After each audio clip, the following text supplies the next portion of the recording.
Auzubillahi minash shaitanir rajim. Bismillahir rahmanir rahim. Ame an balima cɛman ni musoman bɛɛ lajɛlen fo mɔgɔ mɔgɔ bɛ k'an lajɛ Kati 24 kan nin wagati in na. Donc an nana commune 4 la komi élection premier tour tɛmɛna. Donc an ni mɔgɔ min bɛ ɲɔgɔn fɛ su in na ale jɔyɔrɔba sɔrɔ commune 4 kɔnɔna la ni ale Amadi Sangare ye n'u b'a fɔ a ma ko Zie la solution. Donc su in na an bɛna kuma di a yɛrɛ ma a ka a présenter comme an ye kuma dɔw mɛn dugu kɔnɔ an bɛna ɲininka olu fana la. Bonsoir. Ouais, bonsoir. Ne Amadi Sangare, n sigilen bɛ Sebenikɔrɔ en commune 4. Ne UDD ka cɛbɔ ye, ne association jeunesse et alternance président ye. Donc n bɛ deuxième tour la élection député sigi la. Voilà. Donc yan'an ka don an ka ɲininkali tɔw kɔnɔ an bɛ fɛ ka ɲininkali mun k'i la sisan o de ye alliance minnu kɛra premier tour tɛmɛlen. Donc an bɛ se k'a dɔn sisan alliance jumɛn ni jumɛnw de bɛ e bolo cɛbɔ min kan ka na 19 avril nata in na alliance jumɛnw ni jumɛnw bɛ k'i soutenir nin wagati in na an bɛ fɛ i k'o fɔ an ɲɛna. Ni ko an b'o o cité est-ce que an bɛ tila cité i t'a fɔ dɔrɔn ko liste tɔ ye 27 ye parce que ni 29 liste de kun don donc ni ye fila bɔ a la yɛlɛma ni UDD voilà yɛlɛma an ka kɛ ten UDD PSDA donc o liste fila n'i y'o bɔ a la a tɔ tɛ 27 ye 27 a fɔ bɛɛ tɛ ne ta ye sa o bɛɛ ye ne ta ye ka taa la kumabaw la fo min ye hali indépendant a bɛɛ lajɛlen o ye ne ta ye ne hakili la donc alliance ko kuma wɛrɛ tɛ. IRD annonce kɛ Sadou bɛɛ bɛ ka annonce kɛ voilà donc i bɛ se ka mun fɔ. Oui parce que sigida ko de don n bɛ fɛn dɔ fɔ o ye sigida ko de mɔgɔ bonya ani ka mɔgɔw ka hakɛ n'u gasi.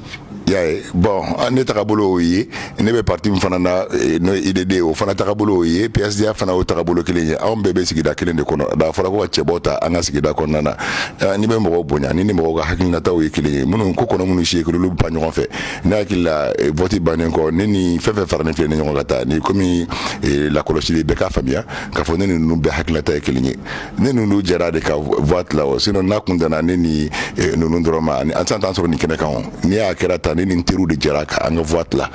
o de kɛra nin ye fɛn fɛn ta ni nin teriw ne teriw ta ne teriw ta ta mais olu ta de ta o donc an ka fara ɲɔgɔn kan ko o bɛ o ye suite logique c'est-à-dire o y'a tagabolo yɛrɛ ye parce que an de ye hakilina kelen ye an bɛ sigida kɔnɔ an bɛ ɲɔgɔn côtoyer an bɛnnen don kɛlɛ t'an cɛ wɔyɔ t'an cɛ mɔgɔ si kuncɛ waralen tɛ an fɛnɛ an bɛɛ majiginnen don ɲɔgɔn ye an bɛ ɲɔgɔn bonya gasi bonya kɔnɔna na quoi donc o de ye a kɛ ninnu bɛɛ nana ka fara ne kan sigida ka ɲɛta kama parce que sigida in bɛ siran mun ɲɛ hadamaden wasobagatiw ani mɔgɔ minnu u mago bɛ mɔgɔ la dɔrɔn vote ni tuma selen i bɛ para la u bɛ se k'u da i bɛ tagama u kɔ kan u b'o bɛɛ muɲu pour que u ka laɲini ka sabati ni laɲini sabatira u b'a kɛ i n'a fɔ hadamadenw tɛ exister ni mɔgɔ sigida yɛrɛ i yɛrɛ ka sigida mɔgɔw bannen i la i ka sigida mɔgɔw ka ba i la kabako ye dɛ misiri mɔgɔw ka ba i la sugula mɔgɔw ka ba i la taxibolilaw ka ba i la i yɛrɛ sigida la n'o kɛra ɲɛmɔgɔ la i hakili la e t'i sen bɔ a la dɔɔni. Voilà. Donc i bɛ se ka folikan jumɛn fɔ an y'a ye i ye score min kɛ franchement ne y'i tɔgɔ mɛn n ye fɛn caman mɛn i kan mais n gɛrɛlen i la n yɛrɛ ye faamuyali caman fɛnɛ sɔrɔ mais mɔgɔ minnu votera ye premier tour in na i bɛ se ka folikan jumɛn d'u ma. n b'o fɔ comme n y'a kɛ déjà n'o ye n ye foli caman d'u ma mais i filɛ ka occasion di yan n ka segin n ka foli kan tuguni n kanubagaw ye sigida kanubagaw minnu bɛ sigida ka ɲɛta fɛ ne b'a fɔ ten parce que o ni ne bɛɛ ye kelen ye an jɛra ka baara kɛ ɲɔgɔn fɛ ne ko n ko député sigi ye bɛɛ jɛ baara de n y'olu lafɛn da ko bɛɛ jɛ ko de don député ye bɛɛ jɛ fɛn de donc an ye bɛɛ jɛ baara min kɛ an bɛ an yɛrɛ fo a la n y'u bɛ encourager parce que u yɛrɛ bolo nin tɛ fosi olu ka baara kelen kɔ olu kan ka bɛɛ kɛ tako kelen ko wa a ye tako kelen kɔ mais ni an n'an teriw jɛra ka an ka vote la an n'an teriw bɛɛ de ye kelen ye donc ni exemple yɛrɛ b'a jira dɔrɔn ni bɛɛ nalen ka na fara anw ka liste kan o de bɛ tako kelen in fasati n'an tɛ teriw kɛlɛ o donc n bɛ foli belebeleba k'u ye u ye baara cɛsiri mun kɛ hali b'u ka dɔ fara cɛsiri kan pour que nin 19 nin kuma yɛrɛ ka ban pewu parce que n'i y'a ye a donna ta a bɔra ta kuma camancɛ o kuma critiquera minnu na o y'a ye an m'a ko yɛrɛ bɛɛ lafili comme a tɔ tora liste 2 dɔrɔn ye liste 2 dɔrɔn an bɛna lajɛ jama ka ko de don ne y'a fɔ député jamajɛ ko de ni jama ko mɔgɔ min o de don ni jama yɛrɛ bɛɛ bɔra ka mɔgɔ kelen fɔ i ye kulela cogo i n'a to jama ta la o la sa dɛ fana sɔrɔ an tɛ jamajɛ ko la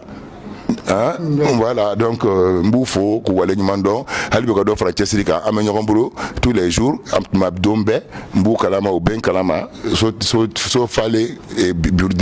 QG falen don direction de campagne falen don station d'essence falen don an bɛ ɲɔgɔn bolo fan bɛɛ fɛ voilà donc n b'u ka foli b'u ye foli belebele b'u ye. d'accord o folikan tɛmɛlen kɔ fɛnɛ dugu kɔnɔnaw la an y'a ye k'a fɔ ani bɔlɔlɔw sanfɛ mɔgɔ dɔw fɛnɛ bɛ ka fake news dun ni kunnafoni dɔw cari donc an ko an tɛ se k'an pan kunna an bɛ wuli ka se i ma parce que an ka baara ye kunnafoni di ye donc o kuma ninnu kɔnɔnaw la an bɛna da don dɔw la ka i yɛrɛ ɲininka olu la parce que yanni i ka taa kuma fɔ mɔgɔ kɔfɛ ou bien ka taa fɛn wɛrɛ fɔ i bɛ s'a tigi yɛrɛ ma fɔlɔ o de ye source ye donc o kuma ninnu na dɔw ko ze ko i tɔgɔ bɛ pôle économique la dɔw yɛrɛ ko vérificateur général fɛnɛ ko i ka dossier dɔw b'o yen nɔ donc a fɔra kuma caman fɔra quoi donc e yɛrɛ ka i yɛrɛ filan kɔrɔ yan donc n'i ye mun fɔ an b'o de minɛ an bɛ baara kɛ n'o de n balimakɛ ko b'o fɔ ko binbagatɔ dalankolon tɛ ni ko ninnu bɛ tan de o i b'a dɔn politiki ko mana wuli komi ne yɛrɛ tun tɛ a politiki ko la cɛman cɛ kosɛbɛ donc n b'a ye u b'a fɔ mɔgɔ ma donc turu ma se ne yɛrɛ ma sa wa ne mun bɛ mun fɔ vérificateur la n t'a tɔgɔ dɔn n t'a bɔyɔrɔ dɔn n t'ale vérificateur général la apparemment a b'a se i kɔrɔ u bɛ to k'a fɔ ko vérificateur ne t'a dɔn bureau kelen min don yɛrɛ n tɛ fosi kalama la ne tɛ n tabakiya bi n bɛ n da n bɛ sunɔgɔ sɛlɛlɛlɛ a bɛɛ harabaya kuma a bɛɛ kalo kuma ni vérificateur mun bɛ ne ka affaire mun b'o bolo n'o vérificateur n'o bɛ se ko la n'a sɔrɔ la k'a fɔ ko o ye tiɲɛ ye ne b'o vérificateur défier a ka ne Amadi Sangare wele kunko n b'a bolo i b'a faamuya n b'a o vérificateur défier ni preuve mɔgɔ bolo ko ne ka affaire bɛ fɛn na ten n b'a ɲini a tigi fɛ n'a a ka taa n b'a défier ni affaire kelen bɛ ne Amadi Sangare kunkan ko kan ne tɛ miirila o la yɛrɛ n t'a dɔn u bɛ nin kuma ninnu inventé ka bɔ yɔrɔ la jamana in kɔnɔ mɔgɔ tɛ fɛn sɔrɔ n'i ye fɛn sɔrɔ i ye zon ye i don ta i bɔ ta et pourtant minnu b'u bolo u t'a dɔn mɔgɔ t'a dɔn o bɔra yɔrɔ min na ne ye homme d'affaires de ne ye opérateur économique de kɛn yɛrɛ ye baarakɛ la n bɛ baara kɛ depuis tuma jan n bɛ baara kɛla domaine min fana kɔnɔ o ye n ka baarakɛ domaine de depuis tuma jan bɛɛ bɛ n dɔn n'a ye anw ye jamana dɛmɛnaw de ye n'olu taara jɔ ko vérificateur i bɛ taa ne ala tulo b'u la ne politiki dɛsɛ kɛra politiki la fo ka taa kalon tigɛ ka da mɔgɔw kan et puis n bɛ mun f'i ye n balimakɛ o bɛ k'a fɔ mɔgɔ min ma ne dɔnnen don kosɛbɛ n dɔnnen don mɛ u ka harabaya nkalon kɛnɛ kan n b'a fɔ nin cogo la tan n'u bɛ politiki kɛ ni kalon de ye u k'u sen bɔ jamanajɔ la kalon kɔlabila ye ɲɔgɔn na fili ko bɛ taa ka taa kuma kuntanw ta ka t'o monter ka t'o fɔ ne ma parce que n tɛ yɛrɛ yira an fɛ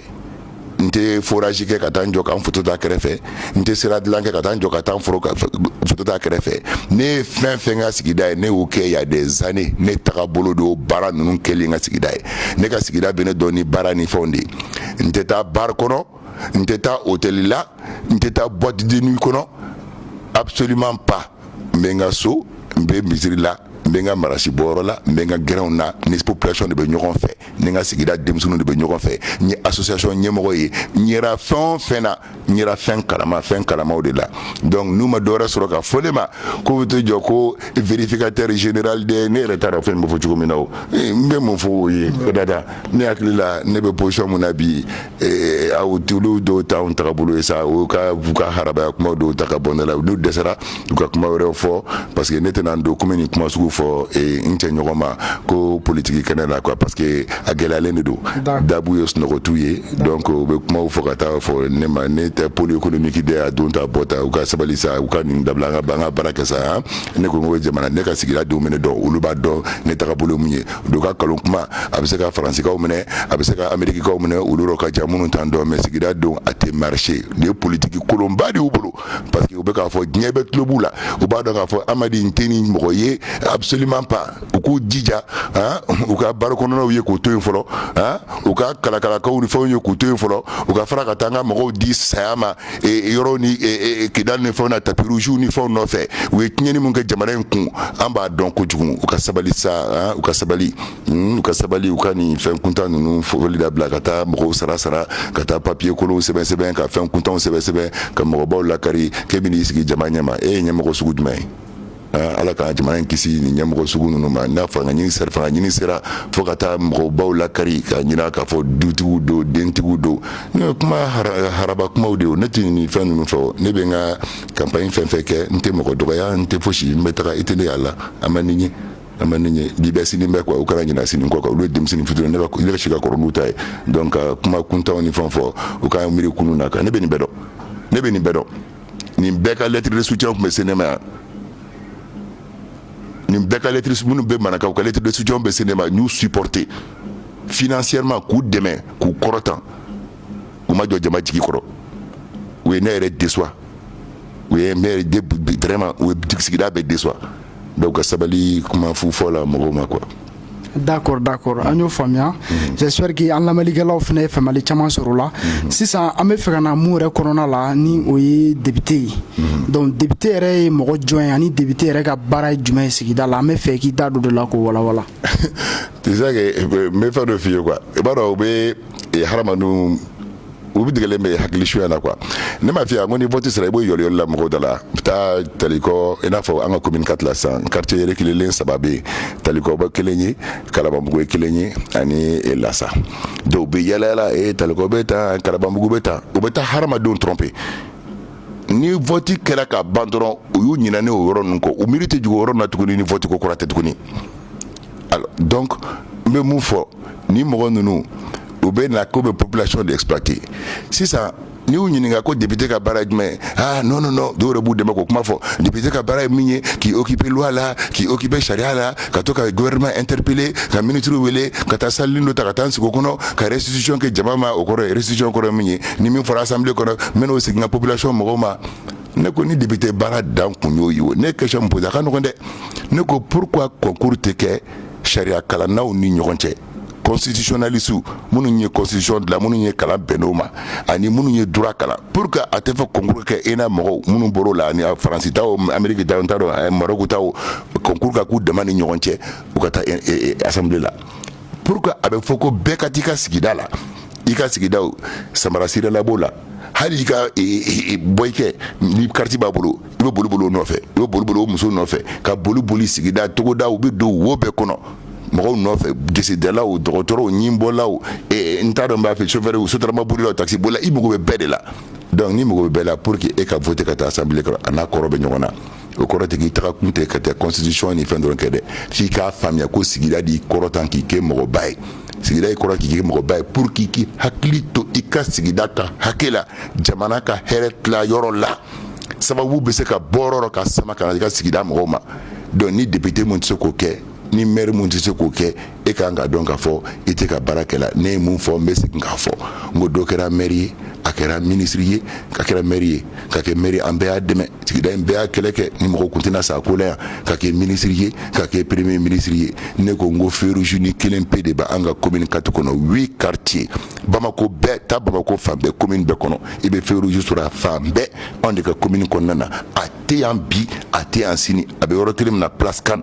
yanni feu rouge in fana ka kɛ yen tuguni saya de tun bɛ don o don n'u m'a fɔ ko jinɛ den kun karila i yɛlɛla jinɛ musonin kan dɔ ye jinɛ cɛ ta mɛlɛkɛ binna a fɛ a bɛɛ harabaya kuma a bɛɛ kalakala ka don min na feu taara turu a nɔgɔyara n bɛ mun fana fɔ feu tɛ feere kɔrɔbɔrɔ butigi na dɛ a tɛ feere suguba kɔnɔ mɔgɔ t'a di ka valise kɔnɔ ka bɔ Faransi ka na n'a ye jamana de bɛ na n'a ye ɲɛmɔgɔ ɲɛnɛma i bɛ taa kɛlɛ kɛ ka yira k'a fɔ nin besoin bɛ ne ka sigida kɔnɔ i bɛ na n'a ye donc o de la i bɛ taa bɔ commune 4 kɔnɔ i bɛ taa don dɔrɔn taa Badiala na i bɛ feu tonnen fan bɛɛ taa Dar Salam a tonnen bɛ Misira Medina Kura a tɔgɔ base fanfɛla ka jigin ka taa suguba fan fɛ taa ba kɔfɛ yɔrɔ bɛɛ Bamako yɔrɔ bɛɛ a bɛ yen fo an ka commune 4 feu kelen pe ne ko minnu kɛra maire o ministre ye minnu bɛ ka pan hali bi ko projet n bɛna kɛ tan n bɛ kɛ tan u tɛgɛ da kuranɛ kan n bɛna kɛ tan hali bi san 20 ni kɔ e bɛ sigida mun yɛrɛ fɛn yɛrɛ bɛ taa waso que sigida in ye e ta ye mɔgɔ tɛ se ka sigida in minɛ e la e ma se k'o kolo sigida hali bi hali bi projet te ban. Ah donc ne ko hakila vraiment ni anga ko fale ma société civile tokola nga sigida tokola parce que ni sa mena sigida la atena mo gele fakaso kan abena sigida bedeka ni here be do sigida kono abe do sigida bedeka ala kan kishi ni bonne fana kunsi abe sigida de ba donner de sigida kono ni tinga sigida to blé mo bole kala kan fo parce que ni nya toti abe comme ne re fana kala complice ala parce que nya atila mo demain quand il est un moment ni n'a tout travaillé tintuko la avec comme n'est complice n'est sembala nina donc au début job bi ati travailler ati marché be baraka ri jagwa nyebala sisa bo bulla uta sira danu kala uta jagwa kolon sene mo ko jagwa ta shato ke jila de kata koloni sene fantom dala kata machine turu ka koloni sene fantom mo do ta brr kata machine turu ro kata woni boy ka wo bo kata wo filento ni tara wo bo li te fochi 800,000 francs 1 million mais mine munu be kala o beta dobo 3 millions 4 millions kata woni blaka mo conscience trompé do kero la teso ka sara ala utela nya ka faraka mo conscience trompé kata dingeni sene mo dala ko voraji vraiment ka dabla oui lampadaire ni do keke burbula ka toke comme ya sura mo kela ka ba ambu foku wala nyima do wala ndo la mais kuma ku joko campagne c'est les fait mon kila deux tours fulani nyokonje no de kraw green tmay pata machine bla bla ro la da sireli ke ni na ni machine ka bo en fait a jole mais en fait donta ni be kala kan ni be mo tromper ka ni campagne bana ni mo zuti u nyela rebli oni anga sigida de be nyoko fait takale campagne teo vote teo antecédé comme tant suma biorocha o fora flana ni te sigi commune mun kono ite shi commune sigida mun kono ite wilo sigida kono de ite shi sigida mun kono ite se ka kun so mara fo sigida kono de donc ite jaw sigida ko se ko to ça ni ira choisi ka ta vie fa wala fait ka bo sigida kono ke kana ko o yemo tuguni o tuna kala tuguni anga sabalisa anga ko do la jessa. D'accord. Donc j'espère qu'il y a la melibagao oui famille chaman sorola donc je suis na ani et Amadi Sangari ni aller c'est la solution ani aller de mega masala et kasega au baro donc makalama même bolo ka dans la mebako makalama mbeka damo ka mbe bela jele hakilla bofolo parce que mba don ni fensugu nuna et kuma foko bimba to dala volonté donc à tout yere ke jagwa victime be ka haraba kaloni famunu tike kata jagwa relation sugu do créer ni e nga sigida de no che o nga jamana de no che kata do kumawula da mbe mu fomo beki yakili jagabo abe kalon kumaw ni fen dlan ne ou fait ou be fait ka ou yere ke victime de jagwa victime kat u bandiya mununa plan kolo mun bola to tnye fe mun bolo ani vote do u be fe ka haraba ya ko munun ke u ka do ko nyebu bela mais inchallah dans les jours à venir mbaw be wuli o be kana akaka o be nyana ka o be alerter opinion nationale opinion internationale ka intention réelle ka woni mo ko nyona tiki kulo be barake o de la me wuli langa sigida ko no fe donc akala ka on ka te jogo ko wuli législative de do ni te se iki se mbo ka fe ke ta haraba ya kalo ni fonta ka dam ko ka me be averti abu kuna ka jaga kelo wuli abu kuna ka were ke victime na fo bingele kero ka kada kalon fu da mo la kan jamana fereke beki haglisi ka don ka fo ko nunu be sabu wore nyina o be yere ku nyina parce que ba don o ka ko be blone menina u ci tom flina o e ko bane o ka ko bane politique ko bane o de nyesira be ku bla o be ta jago fo on kira kuma inventer une fin national masini no ne ma mo ni mata kuma ko fo mo ma fushi mais nous de asraka o ba do Hamad Sakare bunye ba me mun fo mo beki koloshi fere mun bulu ku yere ke na fo bi kereru ka avec a keta avec a botan kalon kuma do ni ko fen kenaka dadi sigida de kodo ame sigida kodo la donc mbe o fen fo mo yi ku jaja kunton charlie kuma kunton foli ka fen monter ka ta dlanga ta haraba club mo ta ka da mo la beki koloshi ambe nyokondo anga sigida kono commune 4 de on voter commune 5 tena mo tena voter ande commune 2 mo tena voter ande do be to nyamuna u ka sabali u ka adabla D'accord, merci beaucoup Amadi Sangari, c'est la solution Amifou Shuna et ils sont là quand reçoit kasega nga question nous jabi boyan konona la Amifou donc en balmao amé obela jelenfo ofenfe mega na jeni wakati na ama befu ama foye ku akambe anyona vraiment wassalam. OK, merci.